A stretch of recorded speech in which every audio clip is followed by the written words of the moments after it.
Hai, hello, salam sejahtera Malaysia. Selamat datang ke channel Fels Lifestyle. Terima kasih tuan-tuan dan puan kerana terus setia dan bersama di dalam channel ini.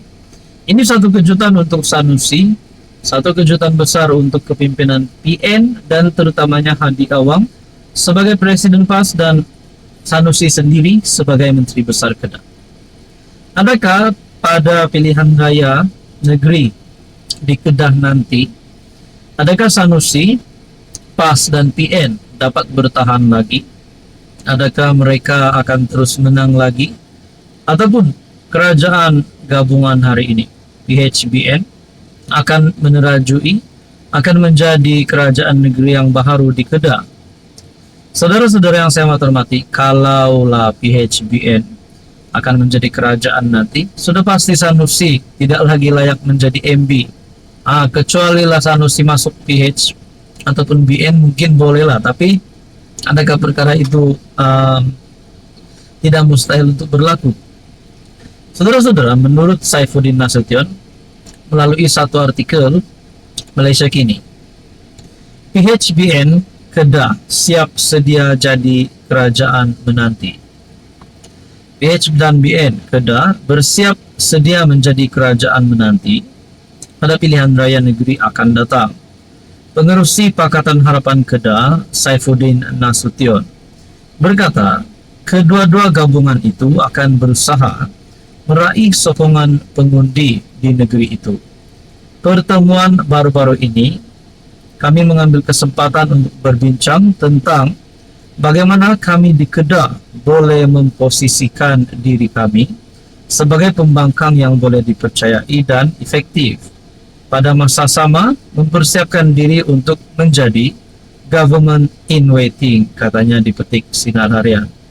Jadi agak-agak saudara-saudara, kalau PHBN menang pilihan raya negeri seterusnya di Kedah, siapa agak-agaknya Menteri Besar Kedah yang baru akan dilantik nanti? Mungkinkah Saifuddin Nasution ataupun mungkin kepimpinan daripada Barisan Nasional? Saifuddin ditemui ketika hadir ke Majlis Rama Mesra bersama prospek dan keluarga sempena sambutan Hari Thaipusam di penjara Sungai Petani. Saifuddin mengesahkan dilantik ke jawatan pengerusi PH Kedah bagi menggantikan Mahfuz Omar yang memegang jawatan itu sejak 2022. Ketika ditanya, adakah pelantikan itu menguatkan desas-desus dia akan terus bertanding di Kedah, Saifuddin berkata, perkara itu masih terlalu jauh dan dia menumpukan perhatian mengetuai parti terlebih dahulu. Kedah kini ditakbir oleh PN yang memenangi 33 daripada 36 kerusi DUN pada PRN lalu. Pada pilihan raya itu, PAS menang 21 kerusi, Bersatu 11 kerusi dan Gerakan memperoleh 1 kerusi. Parti komponen PH yaitu PKR dan DAP memperolehi baki 3 kerusi. Jadi adakah sekiranya PHBN menang pada PRN nanti, agak-agak berapakah kerusi PHBN akan menang? Apa komen Anda? Halo semua, salam sejahtera Malaysia. Selamat datang ke channel Fels Lifestyle. Terima kasih kerana terus setia dan bersama di dalam channel ini. Saudara-saudara, akhirnya kita telah dikejutkan dengan satu berita peletakan jawatan yang pasti mengejutkan ramai kepimpinan politik, terutamanya di dalam PH, terutamanya di dalam parti Perdana Menteri sendiri, Datuk Seri Anwar Ibrahim. Bagi saya ini peletakan mengejutkan ramai dan pasti mengejutkan kepimpinan PKR sendiri. Dalam satu keputusan ataupun satu berita dikongsikan melalui FMT bertarikh 11 Februari, Iswardi Morni letak semua jawatan PKR selepas sabitan hasut. Pemimpin PKR Iswardi Morni melepaskan semua jawatannya dalam parti selepas didenda RM5,000 bulan lalu kerana menghina yang di-Pertuan Agong 4 tahun lepas.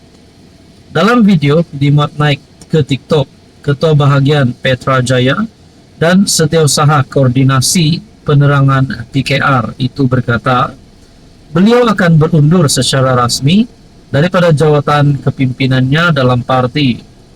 Kes Mahkamah tamat dan saya telah didenda. Saya tidak membuat rayuan, jadi saya tidak boleh bertanding dalam pilihan raya akan datang. Paling awal saya boleh bertanding dalam pilihan raya ialah pada 2032. Untuk pemilihan parti, terpulang kepada parti, tapi saya percaya parti pun tidak akan membenarkan saya bertanding sebarang jawatan dalam parti. Iswardi didakwa pada 1 Jun 2021 mengikut Section 4 dalam kurungan 1 dalam kurungan E Akta Hasutan 1948 atas kenyataannya di Facebook yang dianggap berbau hasutan dan menghina Al-Sultan Abdullah Sultan Ahmad Shah. Pada 23 Januari lalu, Mahkamah Session KL mendapati Iswardi bersalah dan menjatuhkan hukuman RM 5.000. Iswardi mempunyai masa sehingga 6 Februari lalu untuk memfailkan rayuan terhadap sabitan serta hukumannya. Faktor utama Iswardi perlu pertimbangkan ialah beliau dilarang bertanding dalam pilihan raya parlimen atau PRN selama 5 tahun. Melainkan beliau mendapat pengampunan agung. Perlembagaan Persekutuan melucutkan kelayakan sesiapa saja daripada bertanding sebagai calon pilihan raya selama 5 tahun selepas dihukum penjara sekurang-kurangnya setahun atau denda minimum RM 2.000. Walaupun Iswardi mengakui tidak pasti masa depan politiknya dalam PKR, tetapi beliau akan terus terlibat dalam politik. Saya tidak pernah bercita-cita menjadi wakil rakyat atau menteri. Saya menyertai politik karena saya percaya rakyat perlu mempunyai suara. Jadi di sebalik peletakan jawatan ini, setelah beliau disahkan, telah didakwa pada 1 Jun 2021 dan pada 23 Januari lalu, Mahkamah Session KL mendapati beliau bersalah dan menjatuhkan denda RM 5.000. Ini bukti bahwa parti PKR juga tulus melihat kepimpinan mereka yang terlibat dengan kes sedemikian dan pada akhirnya meletakkan jawatan. Apa komen Anda? Hai, hello, salam sejahtera Malaysia. Tuan-tuan dan puan, terima kasih kerana terus setia dan bersama di dalam channel ini. Saya mau cakap ini berita kejutan pun macam bukan kejutan.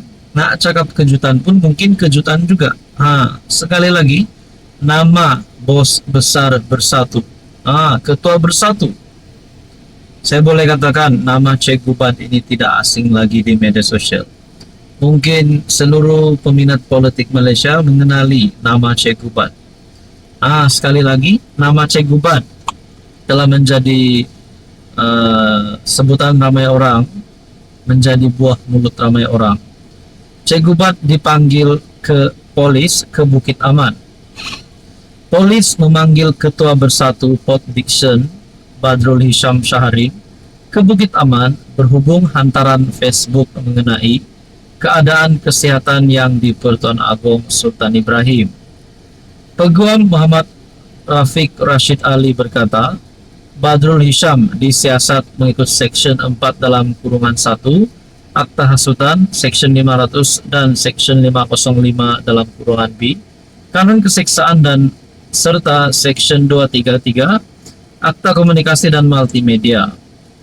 Rafiq berkata, dia akan menemani ahli politik terbabit yang juga dikenali sebagai Cik Gubat semasa pertemuan dengan pegawai penyiasat sebelum mereka akan mengadakan sidang media berhampiran pintu masuk utama Bukit Aman. Katanya Badrul Hisham dipanggil terkait hantaran yang menyebut beberapa isu kesihatan Sultan Ibrahim yang didakwa membimbangkan. Dia juga mendakwa Perdana Menteri Anwar Ibrahim tidak dijemput ke mesyuarat pra-majlis Majlis Raja-Raja Melayu pada minggu lepas. Section 4 dalam kurungan 1 Akta Hasutan menetapkan kesalahan berkaitan tindakan dengan kecenderungan menghasut. Ia membawa hukuman denda maksimum 5.000 atau penjara tidak melebihi 3 tahun atau kedua-duanya sekali. Section 500 dan 505 dalam kurungan B Kanon Keseksaan menetapkan kesalahan berkaitan fitnah dan kenyataan yang membawa kepada kerosakan awam, manakala Section 233 CMA adalah ke atas penyalahgunaan kemudahan rangkaian. Persoalannya di sini, nama beliau ini, Cikgu Bat, ditangkap, di mana beliau juga adalah pemimpin Bersatu. Ketua Bersatu pula tuh, Ketua Bersatu Port Dickson. Jadi agak-agaknya, adakah ini menjadi penyebab kepada penyokong Bersatu akan lari? Dan kalau beliau ini benar-benar didapati bersalah, apakah tindakan paling sesuai untuk beliau kena? Adakah disaman ataupun ditangkap? Kalau disaman berapa, dan kalau ditangkap pula berapa lama? Saudara-saudara, berkaitan dengan ini, apa komen Anda?